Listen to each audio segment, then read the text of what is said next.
assistir a este culto mais tarde, ou chegando do trabalho, ou amanhã pela manhã. Que Deus te guarde, que na próxima ocasião você possa estar conosco. Você que era a ovelha querida desta casa, muitos irmãos assistem do Brasil. Nós queremos dizer que estamos orando por você, que Deus possa abençoar a sua vida de forma muito especial. E as ovelhas virtuais de Auckland, quero te dizer que é melhor ser ovelha presencial. A gente gosta de discipulado olho no olho, não é? Então é totalmente diferente você participar de um culto onde você pode ter liberdade de adorar a Deus e não ir na cozinha buscar um prato de comida. Quando você está na frente do computador, você levanta e tanta coisa acontece. Então aqui você não perde o foco. Então faça isso nessa noite, não perca o foco. Se tiver um irmão do seu lado aí que gosta de te mostrar foto e vídeo na hora do culto, fala para ele agora: para de me mostrar foto agora, eu não quero ver. Deixa eu prestar atenção, por favor, não fala comigo, seja meu inimigo nesta hora. Não me mostra nada, eu não quero ver, já estou avisando já. Não quero vídeo agora, não é hora, acabou. Quem está comigo? Pronto. Vamos lá. Eu não sei se você está participando desse culto, se você está vendo como Deus está nos conduzindo e de que forma. Nada disso aqui é combinado. A gente só marca o horário para vir na igreja. O resto é com Deus. Eu não sei como que não sai uma salada. Não sai porque é Deus que está na frente do negócio. Não é a gente, é Deus. Então abra a sua Bíblia no livro de Josué, capítulo 6. versículo de número 20. Nós estamos falando de caminhar para Canaã. Nós estamos falando de atravessar o Rio Jordão. Nós estamos falando de derrubar gigantes. Nós estamos falando que Deus vai à sua frente, irmão. É disso que nós estamos falando. Hoje o Senhor nos reuniu aqui. Mas a palavra é muito batida, pastor. Você é ruim da cabeça. Palavra batida. Tem dia que você precisa ler uma palavra que ela tem um reflexo diferente na sua vida. Tem dia que você precisa ler o Salmo 23, irmão. Tem dia que você precisa. O Senhor é o meu pastor. Tem dias que este versículo tem um impacto na sua alma diferente. Não existe versículo batido, não existe. E talvez nesta noite o Senhor nos reuniu porque esse versículo, esse capítulo, esse livro vai ter um impacto diferente para alguém aqui nesse lugar. Porque tudo que nós estamos vendo nesse culto está nos conduzindo dessa forma. Então eu quero ler o capítulo 6 e o versículo 20 do livro de Josué, que diz assim: gritou, pois, o povo, e os sacerdotes tocaram as trombetas. Tendo ouvido o povo o sonido da trombeta, e levantando grande grito, ruíram as muralhas, e o povo subiu à cidade, cada qual em frente de si, e a tomaram. Quantos dizem amém? Amém. Você, como eu estou dizendo, esse texto é conhecido de todos nós, porque ele é um trecho da história que resume a entrada de Israel na terra de Canaã. Eles estão vindo do Egito, passaram 40 anos no deserto, e sob o comando de Moisés, eles estão querendo entrar na terra, mas um fato acontece, e agora Deus decide recolher esse servo tão capacitado, um instrumento de verdade na mão do Senhor. Moisés é uma referência, e acontece um fato inédito na vida de Moisés. Ele morre. Deus tira essa referência de Israel para que eles tivessem uma outra experiência, uma nova dose de dependência de Deus. No capítulo 1 desse livro, do livro de Josué, algumas coisas interessantes acontecem, e o Eterno vai falar com Josué, e ele diz o seguinte: Moisés, meu servo, é morto. O cara fantástico do Antigo Testamento, o cara que derrotou o Faraó, que viu o mar se abrir, que viu cair maná do céu, morreu. Moisés, que tanto sofreu com oposição, Moisés que enfrentou situações de crise, Deus decidiu colocar um ponto final. Essa é a primeira coisa que eu gostaria de dizer a você aqui esta noite: que toda luta tem um fim. Não tem nada que dure para sempre. Eu aprendi isso logo cedo na minha caminhada de fé. Não tem luta que dure para sempre. Um dia Deus coloca um fim em toda prova, irmão. Deus coloca fim. Um dia essa luta vai acabar, e nem sempre é com a morte, mas Deus decide pôr fim em provas que a gente vive. Até Jesus nascer, nenhum homem teve maior repercussão nas páginas da Bíblia do que Moisés. Deus, nesse capítulo 1, precisa falar com Josué. Ele está com medo, e isso a gente pode perceber pelas palavras do Senhor que ecoam na alma de Josué. Deus precisa falar com ele. Toda vez que você estiver com medo, toda vez que você tiver com incertezas a respeito do seu futuro, leia o capítulo 1 de Josué. Você vai ver coisas especiais da parte de Deus para o seu povo. E esse capítulo, ele anima qualquer pessoa, anima qualquer um. Todos nós enfrentamos perdas necessárias. Todos nós enfrentamos perdas necessárias.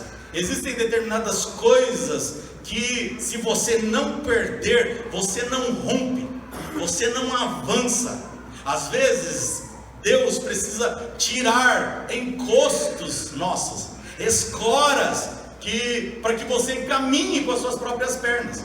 E tem situações muito confortáveis na sua vida que você fica em cima dela por muito tempo, até que um dia Deus resolve mover essa dependência, essa situação que você ficou confortável, para que você desenvolva dependência dele, para que você desenvolva dependência do Senhor. E se Deus não remover isso, você não cresce, você não avança, você não rompe. Deus quer que você caminhe com as suas próprias pernas, e para isso Ele vai remover pessoas, situações e coisas que estão ao seu redor. E quando isso acontecer, não se lamente, não chore, não murmure, não reclame, porque isso faz parte do processo de Deus. E Deus fala com Josué, Deus fala com ele: Josué, toda perda gera luto,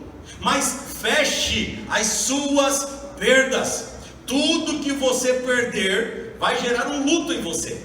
Tudo que você perde, você se entristece. Quando você sai da casa dos seus pais, isso gera um luto em você. Quando você deixa o seu país, isso gera um luto. Quando você deixa seus amigos, isso gera uma tristeza. Quando você muda de casa, já é suficiente para que você se vista de preto. Estou triste, eu gostava daquela casa, agora tenho que me mover para outro lugar. Isso pode gerar um luto em você. Mudou de igreja, você era uma bênção lá, e aí você chega aqui, ninguém te conhece, até que a gente se acostume com a sua fisionomia, para não dizer cara, vai levar um tempo para que você se envolva, se enturme e você possa participar ativamente. Eu sei, irmão, leva um tempo para que essas coisas aconteçam. Então Deus precisa falar com Josué. E o que é que Deus diz a Josué? Anime-se, rapaz, anime-se, levante-se, vamos conquistar essa terra, homem. Você está prostrado, levante-se. Outra coisa que Deus precisa dizer a Josué é: não tenha medo, seja corajoso. Você está se acovardando, Josué. Levante-se, passa esse Jordão aí, rapaz. A intenção de Deus é encorajar Josué. Josué, eu já te dei, mas agora você levanta e vai buscar, homem. Eu já te dei, a porta está aberta, está tudo pronto, mas mexe na maçaneta. Josué, eu já repreendi os demônios, eu já passei a chave na porta, já está destrancada, ela só está fechada, mas a hora que você se levantar e colocar a mão na maçaneta, ela vai abrir. Aleluia. Vai para frente, homem. Aleluia. Caminha, não fica reclamando aí não, para de murmurar, caminha. Essa é a palavra de Deus para Josué, e isso você vai ver na sua história, na sua experiência. Todo dia você vai enfrentar luta, todos os dias. Toda semana tem uma segunda-feira, todo ano tem agosto, mês do cachorro louco. A gente era criança, era isso que falava, pelo menos. Todo ano tem pelo menos umas 3 sexta-feira 13. E o que isso tem a ver? Nada. Só estou falando porque tá no pacote aí. Você não é supersticioso? Não tem nada a ver. Você enfrenta lutas internas e lutas externas também. Em casa, no trabalho, em família, no colégio. Mas Deus está dizendo: passa esse Jordão. Assim como eu fui com Moisés, eu serei contigo, Josué. Esse encorajamento é algo que acontece dentro de nós. Deus precisa mover alguma coisa dentro de nós, e isso vai acontecer de dentro para fora. Algo que acontece internamente vai mover coisas externamente. Não estou falando de estudar estratégias militares, não estou falando de plano estratégico de ação, não, era andar com Deus. É isso que Deus está propondo para Josué. Josué, ande comigo e anime-se. Por quê? Porque logo em seguida vem o capítulo 3, e o capítulo 3 fala da travessia de Josué e o povo pelo Jordão. Eles têm que atravessar o Jordão, e especialmente naquela época, era uma época de cheia, o Jordão estava transbordando, era algo difícil de acontecer, mas era uma prova que Deus estava com Josué. Por quê? Porque com Moisés, eles tinham passado pelo mar, o mar se abriu, e agora Josué está diante da água novamente, e Deus vai mostrar a sua mão, mostrando que está com aquele povo. E o que acontece é que Deus precisa encorajar agora Josué. Josué, levante-se. No versículo 15, diz que quando os que levavam, capítulo 3, verso 15, os que levavam a arca, quando eles chegaram ao Jordão, os seus pés se molharam, e o Jordão se abriu. Mas primeiro, irmão, os pés dos sacerdotes foram molhados, e Deus está ensinando um princípio a Josué, e para nós aqui esta noite também. Esse é um princípio. Josué, vai que eu vou, encare que eu garanto, Josué, faça que eu confirmo a tua obra, coloca o teu pé, e eu vou abrir.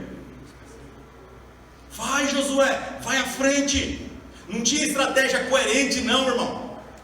Josué chega para o povo e ele diz: beleza, gente, tenho duas notícias de Deus para nós aqui, uma boa e a outra ruim. A primeira é que a gente vai chegar do outro lado, aleluia, glória a Deus, nós vamos atravessar.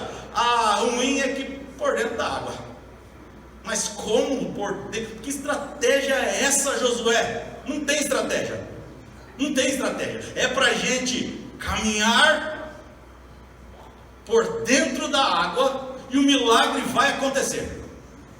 Deus está além daquilo que nós podemos ver.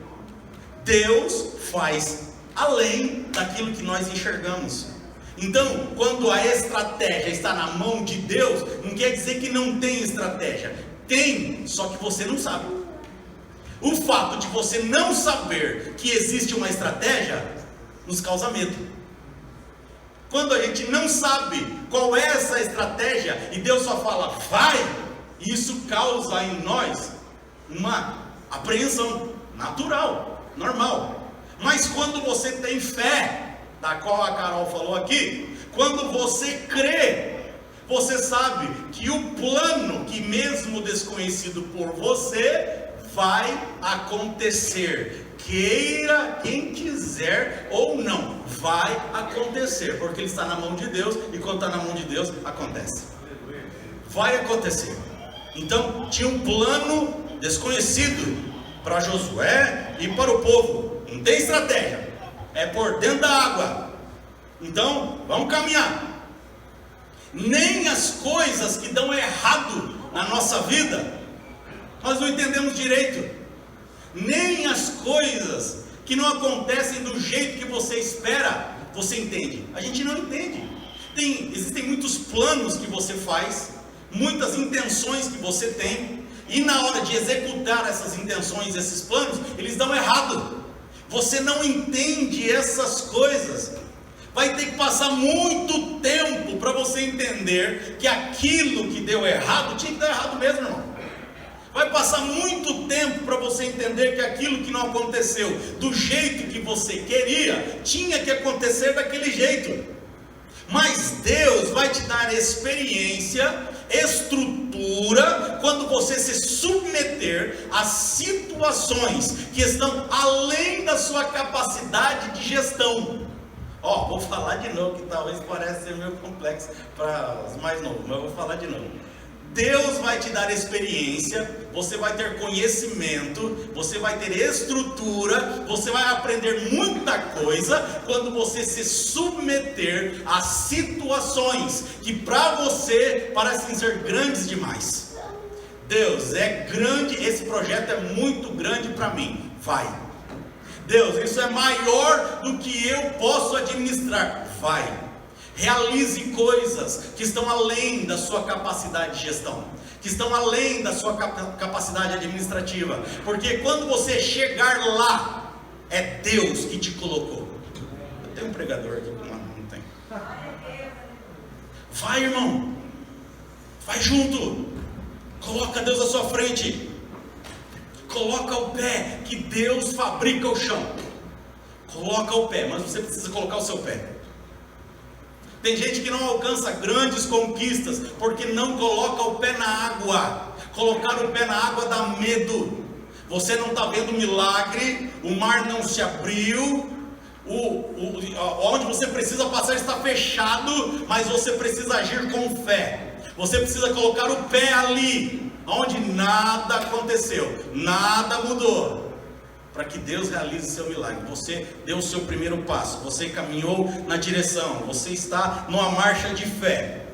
E se Deus mandar sentar, irmão, nem precisa olhar para ver se tem cadeira, senta, confiante, crendo. Fé é isso, isso é fé. Deus vai fazer. Você consegue entender essa expressão?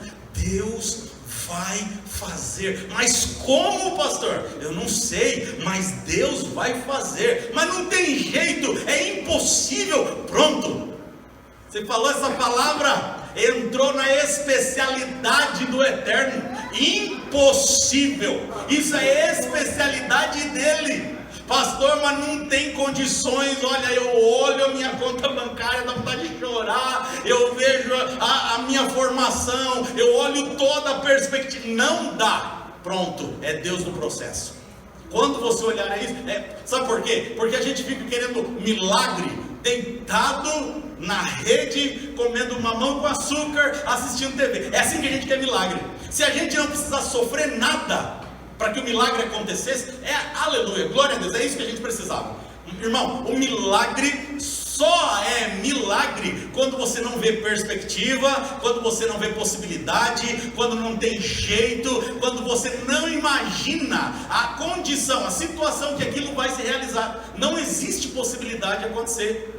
Por isso chama milagre. Por isso chama milagre. Deus atua nestes níveis. Põe o pé na água. Deus vai abrir o Jordão. Deus está preparando coisas na sua história que você não faz ideia. Deus está preparando coisas no futuro das quais você não imagina. Mas coloca o teu pé na água, irmão. Coloca o teu pé na água. Pastor, mas tem coisa que eu não entendo na fé. E quem disse que você tem que entender tudo para crer?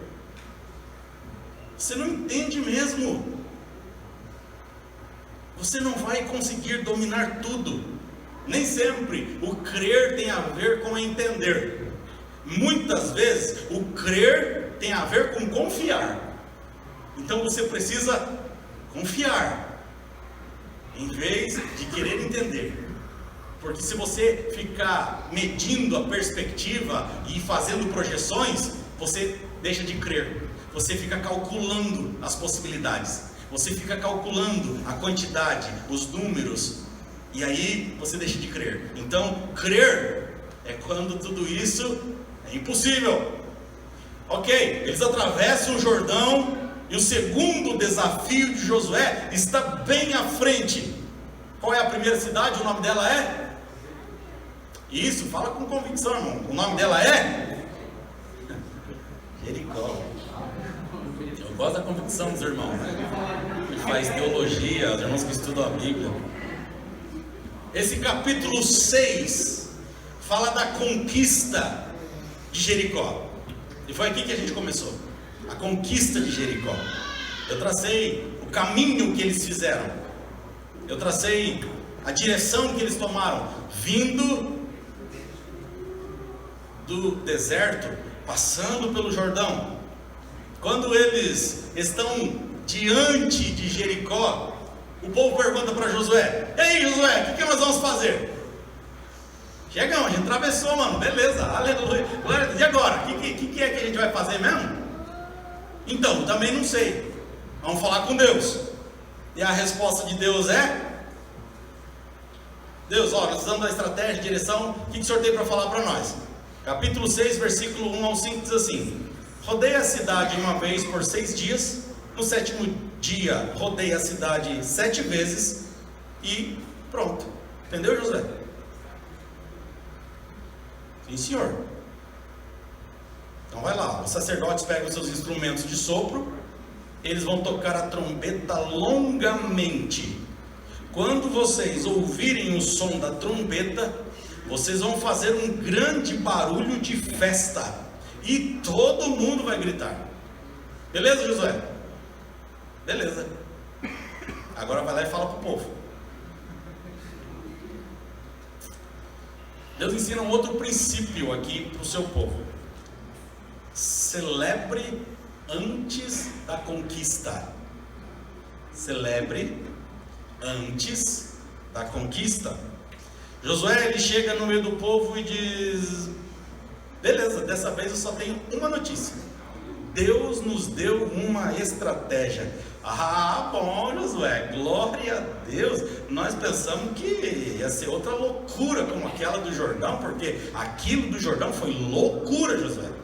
Não faz mais aquilo com a gente. Deus tem uma estratégia, glória a Deus, que bom. Então qual é a estratégia? Então, rodei a terra por 6 dias, no 7º dia rodeia 7 vezes, toca a trombeta e grita e pronto. Fala de novo que não deu para a gente pegar, rodei a terra por 6 dias,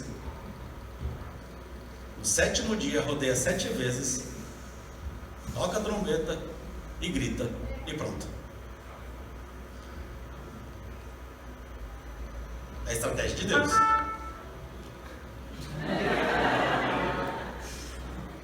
Eu adoro nossa sonoplastia. Adoro. Eles estragam toda a surpresa. Solta então, Sânia, por favor.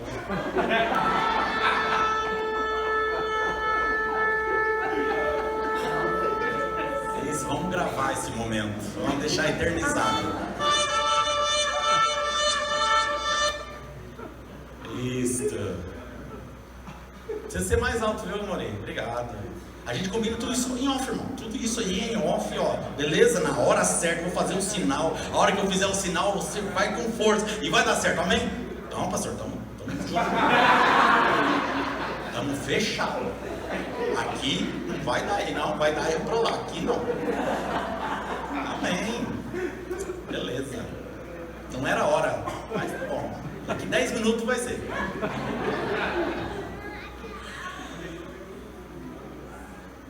Você vai confiar na estratégia de Deus? Deus deu uma estratégia. Não tem outra saída. Ou é no meu braço, Josué falando, ou é no meu braço, ou é na estratégia de Deus. Ou a gente confia na nossa capacidade, na nossa gestão, ou a gente confia em Deus. Porque isso pode ser antagônico.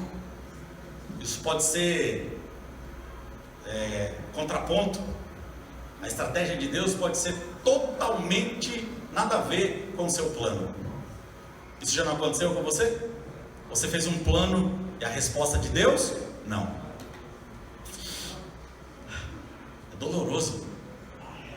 Você fez o teu projeto e na hora de executar Deus falou: não, volta. Não é minha ideia esse projeto aí. Meu projeto para você é outro. Mas Deus, hoje, reuniu o seu povo para dizer: tenha bom ânimo, Josué, porque eu estou no controle do projeto. Eu queria que você gravasse essa frase: tenha bom ânimo, Josué. Você pode repetir comigo? 1, 2, 3. Tenha bom ânimo, Josué. Mas você está morrendo, né? Você está falando isso com desânimo. Não funciona. Não funciona. Tenha bom, ensina ele, né, a falar: tenha bom ânimo, Josué. Tenha bom ânimo. Só que agora você vai falar trocando o nome de Josué. Você vai falar o seu nome. Com ânimo, por favor. 1, 2, 3. Tenha bom ânimo, André. Calma. Agora você vai fazer parecido com o que eles fizeram no muro de Jericó. Agora sim, irmã Sara, salta para nós.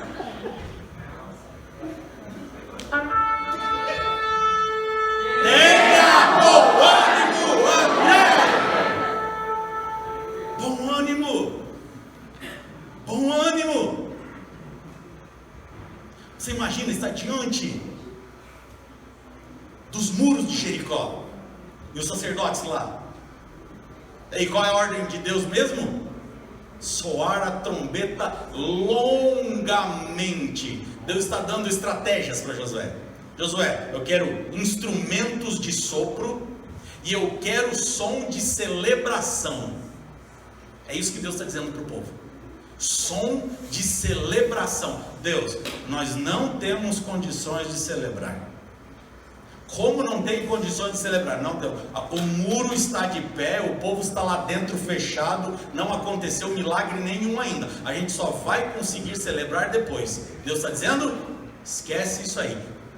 Comigo é diferente. Celebra antes de acontecer. Antes. Não importa o que vai acontecer. Não importa a direção que essa situação está tomando, mas independente de qualquer coisa, tenha bom ânimo. Deus está à sua frente, irmão. Ah, pastor, mas a cidade é fortificada, a terra é de gigante, o Jordão está transbordando, Josué não sabe o que vai fazer, e apesar de tudo isso que está acontecendo, Deus está dizendo: tenha bom ânimo. Apesar de toda a perspectiva que você tem visto, tenha bom ânimo. Mas celebrar antes do milagre, isso é loucura. É a estratégia de Deus. Celebre antes. Bom ânimo não é questão de temperamento, não.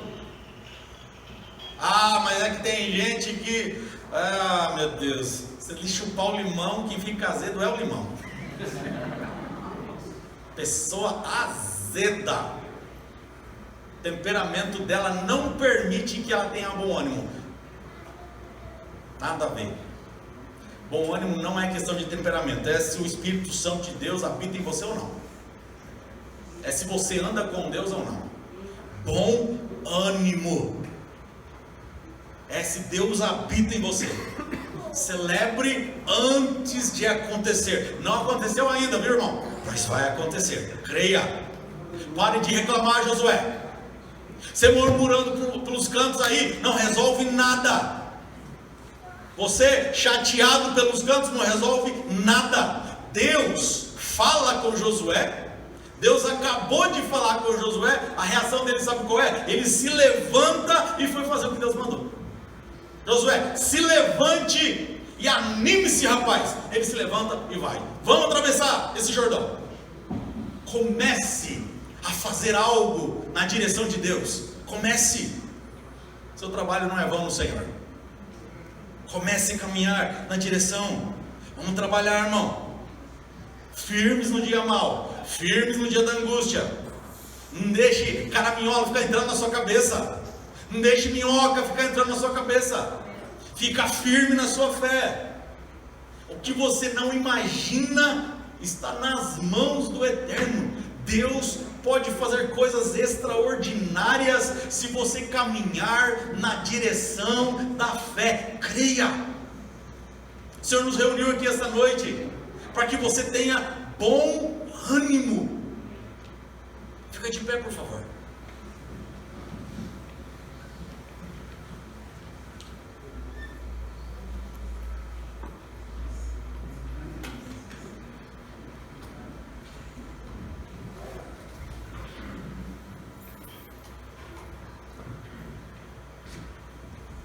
Coisas que você pode calcular e coisas que você não pode calcular. Bênçãos com medida e bênçãos sem medida. É isso que está na mão do Senhor. Bênçãos sem medida. Não tem preço. Tem coisas que você pode medir, tem coisas que você pode calcular. Mas existem coisas, bênçãos, das quais você é carente, que se acontecer na sua vida, você não tem como nem calcular essas coisas. E essa noite é uma noite de clamor e de celebração. Celebrar por aquilo que ainda não aconteceu. Pastor, mas isso é tão difícil. É. Ninguém falou que ia ser fácil celebrar no dia da angústia, não. Mas o salmista disse que o choro, ele pode durar uma noite, mas a alegria é certa. É certa. Não temas. Deus está no processo. Esse projeto aí, Deus faz parte dele.